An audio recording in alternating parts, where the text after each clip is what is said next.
Church అంటే బాగా వెడల్పుగా ఉండాలండి, అక్కడ ఇలా ఉండాలండి, ఇలా ఉండాలంటారు. అవన్నీ మానవుడు పెట్టిన సిద్ధాంతాలు. దేవుడు రాయించలే. దేవుడు రాయించలే. దేవుడు ఏమంటాడు?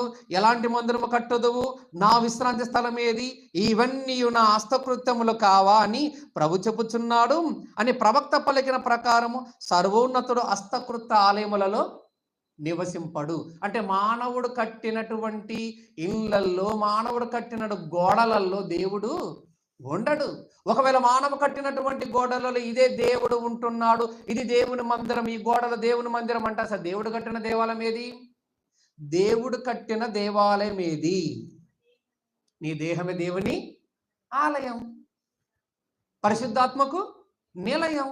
మరి నీ దేహము దేవుడు తల్లి గర్భములో ఉమ్మ నీరు తాగనివ్వకుండా ఎంత చక్కగా కట్టాడండి దేవుడు నీ దేహాన్ని.